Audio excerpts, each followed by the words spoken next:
My name's Dave Walters. I'm a yacht broker from Fort Lauderdale with offices in Naples, Key West, Newport, Rhode Island. Today we're going to look at one of my new listings. It's called Victory. It's a magnificent Hylas 46 designed by Herman Frères. Hi, I'm Vic Guyan. I'm the proud owner of Victory, a Hylas 46. I've owned her since 2006 when I had her built by Queen Long over in Taiwan. I will tell you, if you talk to any Hylas owner, they will tell you that one of the great things about a Hylas is they always make you feel safe. They're a very solid boat. They're a sweet sailing boat, but in almost any conditions you always feel safe aboard a Hylas. I was a fairly new offshore sailor at the time that I bought her, and I have to say she's been very forgiving to me over the years as I've sailed her. Right now we're in Mary Point, Virginia on the Chesapeake Bay where Victory spent most of her life. I've sailed her to Maine 4 times and to Florida once. She's a sweet sailing boat and a very comfortable boat to be on and live on for an extended time, or even to be a live aboard.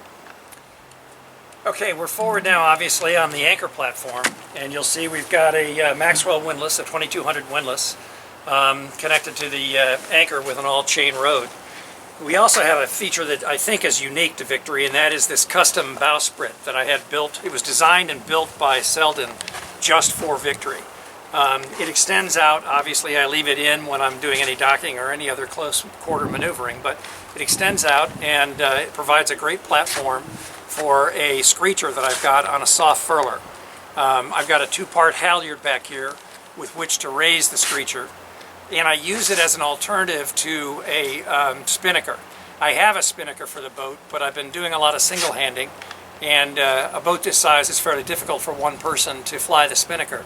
But the screecher is great, because if I know I'm going to have a light air day, I just put it up in the morning when I'm sitting at anchor, and it's sitting there on the furler ready for use anytime I need it during the day.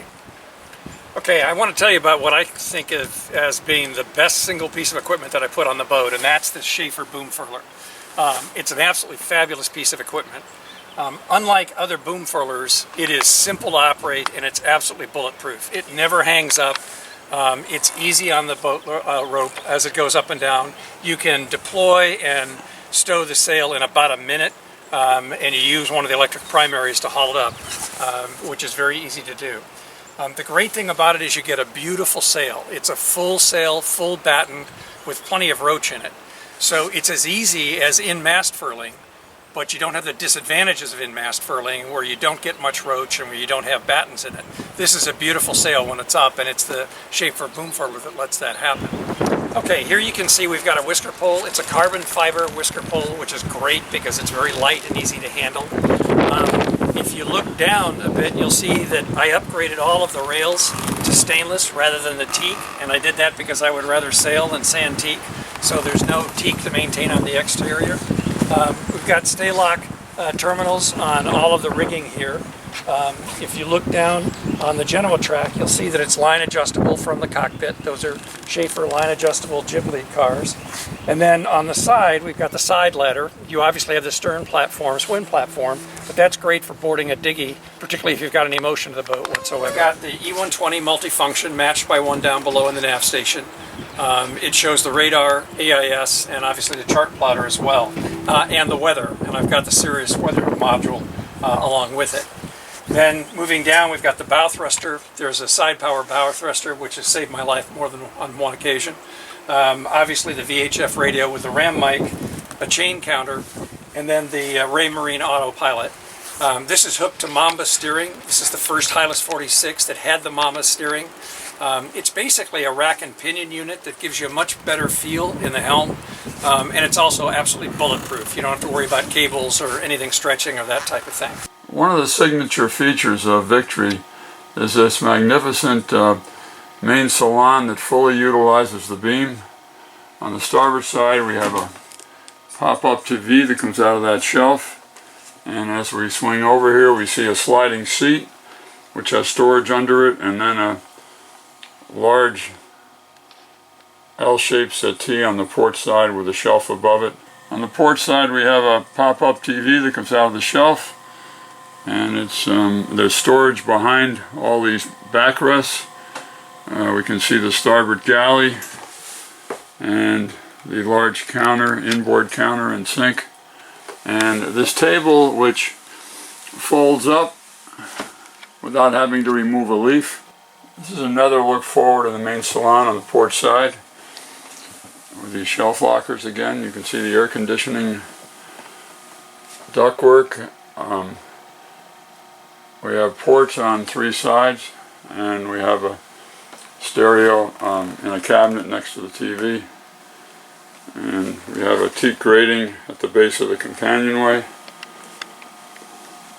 And notice that the table cranks up and down. This can form an additional small double berth.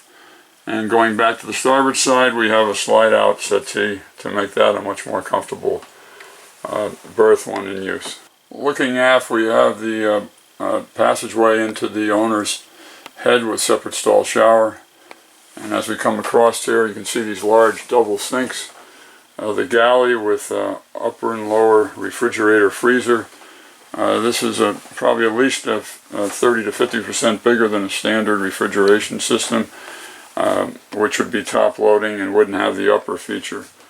We have a 3-burner stove with oven and broiler, microwave.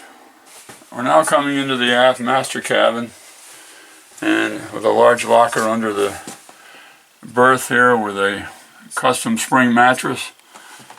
On the porch side, we have a hanging locker behind the door and a drawer bank. And as we come back across to the porch side, we have a settee and air conditioning duct and fan. Note the opening ports in the transom and additional opening ports in the overhead. And we're going into the owner's head from the aft end and into the stall shower. On the starboard side of the forward cabin, we have a bureau, 2 hanging lockers, entry door into the forward head, and the door aft. We're now going to walk you into the forward head. This is an in-suite head for the forward guest cabin. You can see the drop-down seat, large vanity and storage under.